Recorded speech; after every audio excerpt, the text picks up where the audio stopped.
Hey there, y'all. Welcome back to Faith in Film. Tim Risto here. Hope you're doing awesome today, and may God bless your day going forward from here. We've been talking a lot about faith-based films here on the show lately. It's a new year, an opportunity for all sorts of new Christian and faith-based films to drop this year. I've already done a video all about my most anticipated faith-based films of this year. Check that out. I'll leave a link in the description. And one of those is Solo Mio, which I've also done a review of. I'll put that link in the description as well. It just completed its opening weekend this past weekend, Solo Mio being the Angel Studios rom-com, romantic comedy, starring Kevin James. And it's a very good film. Very, very good film. It's kind of an old-fashioned romantic comedy that does something a little different, that kind of reverses some rom-com tropes while also leaning into others that are just familiar and comfortable. But it's a great film, equal parts comedy, drama, charm, romance. You know, it's just really, really cool. So check out my full review if you haven't already. But since it just completed opening weekend, I thought it'd be nice to take a look at the box office, see how it's faring financially, and then also jump over to Rotten Tomatoes and see what critics and audiences think here after opening weekend. It opened on February 6th, which is when I took my wife to go see it that evening, but technically there were also some previews the evening before on the 5th.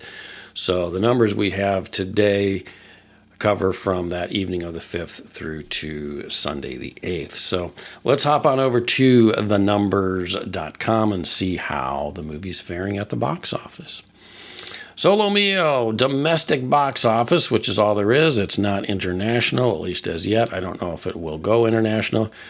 But here domestically in the U.S., it has raised $7 million and some change. $7,001,169. So not bad for a smaller film like this from Angel Studios. Not super strong, but not bad either. Let's look down here at the metrics real quick. Opening weekend, $7 million and plus some change. Like I said, 100% of the total gross. Now, of course, the big thing when we look at those, box office numbers is, of course, theaters take their 50%, usually 50% cut. In some cases, it's 60%. But I think it's pretty safe to assume 50%.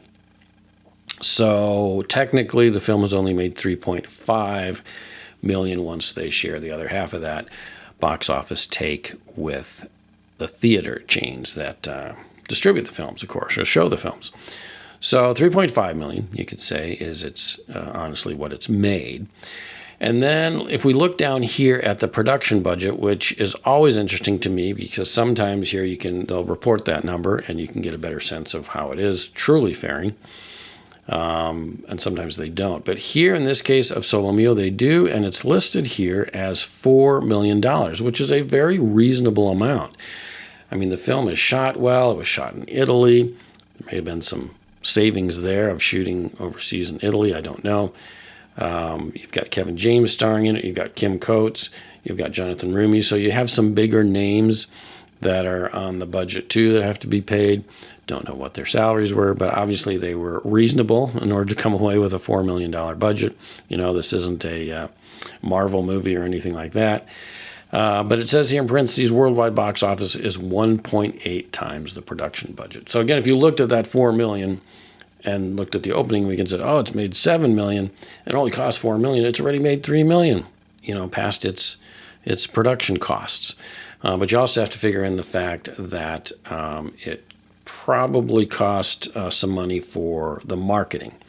It's been marketed pretty well. I've seen trailers all over the place. They produced at least a couple trailers. I've seen it all over YouTube and Facebook. Some ads popping up all over the place. So it's been marketed pretty well.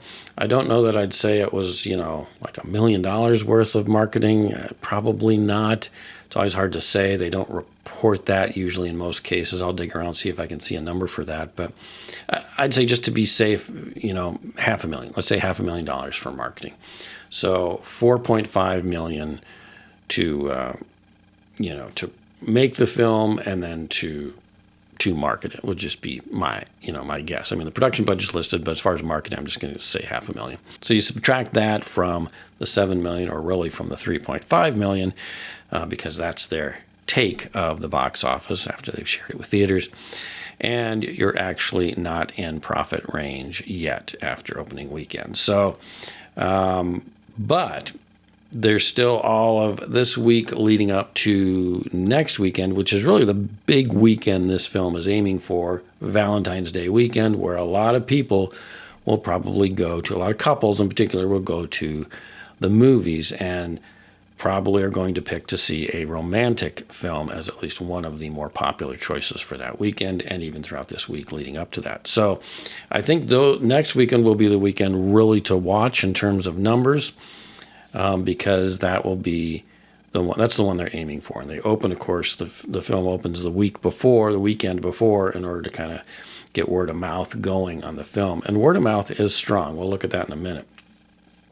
But so it's not quite in profit territory yet. We've got a little ways to go, but I think it will comfortably make up that difference and go beyond. So if we look at the box office here, you can see there's the domestic box office chart from February 5th. Looks like it made $744,000 in previews. To the 6th, which is the night I went with my wife, is $3.2 million. To the 7th, $5.9 million. And $7 million now here as of the 8th. The 9th looks like it's at $7.7 million, with not all the numbers in yet on that. But let's hop over to Rotten Tomatoes real quick and see how the film is faring with critics and audiences. See here that Solo Mio has a 78% tomato meter with critics. That's with only 36 critic reviews in at this point, so it's kind of a small pool to draw from. That is a kind of a middling review. I mean, it's okay review from critics. It does say 28% fresh, 8 rotten. And then the popcorn meter with audiences, it has a 96% rating, which that's where I'm at with this film. I think it's a phenomenal film. My review, I called it a classic. It's just a very good film. And that's with 250 plus verified ratings, so not a ton of audience ratings there yet either. If you look to all audiences, it drops a little bit to 94%. That's with 500 plus ratings. So still very strong, a 4.6 out of 5. I think that's going to hold pretty well with audiences. Let's look at some critics real quick and see what they have to say. Let's see some of the critics' reviews, and then we'll check out the audience. We have here a 6.10 from We Live Entertainment. The film never strays far from being sweet on its own terms, and it's a breezy watch for those looking for an old-fashioned rom-com rooted in familiar story beats. I'd rate it higher than a 6 out of 10, but that's a decent description of it. I think it is sweet. I don't know if it's breezy. I mean, it does move along at a good pace, so I guess that technically it is. Old-fashioned, yeah, I think it does have kind of an old-fashioned Hollywood feel while still being modern in terms of its kind of cinematic style and some of the characters too. So familiar story beats, yes, but it does some surprising things too, which I appreciated. Film Threat here, I think, gives it probably the closest rating that I would actually agree with. That's 8.5 out of 10. Along with a solid story, there's quite a bit of humor that stays fully grounded and free of stupid, corny skits. And I would totally agree. I mentioned this in my own review, is that it doesn't fall into the traps of the typical Hollywood rom-coms, the tropes that typically follow that. It gets all corny, and they throw a bunch of contrived conflicts in there. Quickly get the characters together and then throw a bunch of contrived conflicts in there that just feel corny and dumb. This doesn't fall prey to that. Fully grounded is what Film Threat describes it. Yes, I think the characters feel grounded.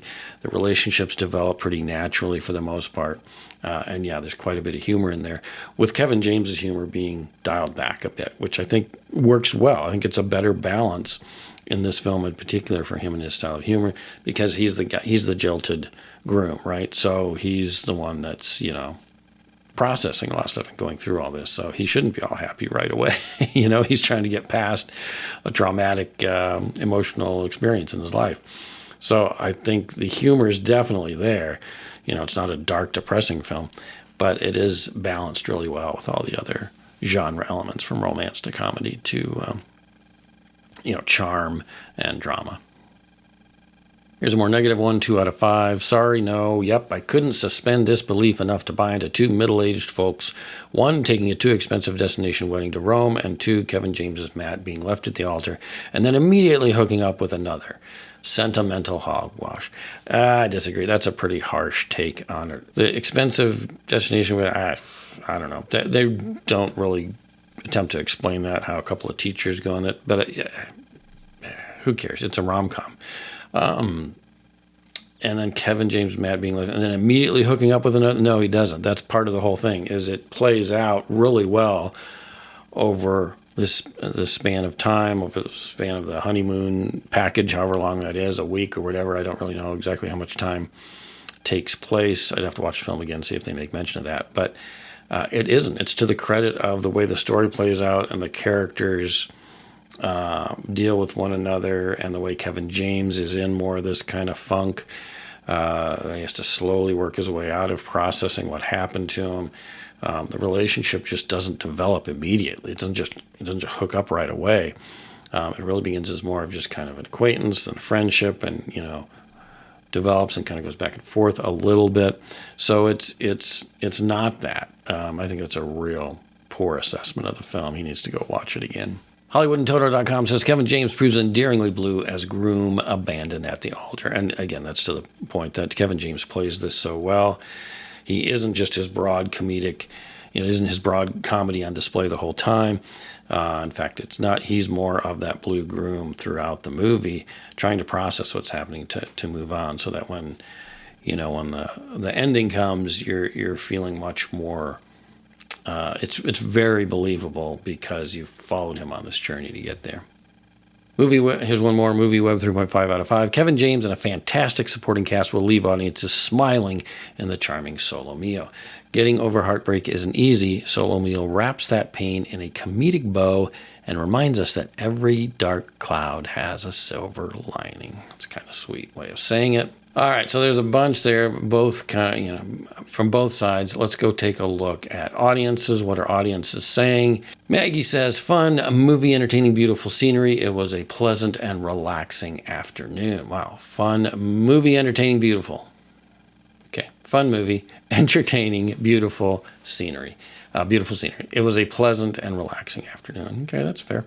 Michelle says, this was a very good film. I enjoyed that none of it was woke, political, or virtue signaling, or pushing some other ill-fitting narrative agenda, as so many movies become riddled with these days. Yes, agreed. Nice to just have a movie you can sit back and enjoy. Janice says, if you had told me 2 weeks ago that Kevin James would deliver one of the most grounded and moving romantic performances of the decade, I might have been skeptical.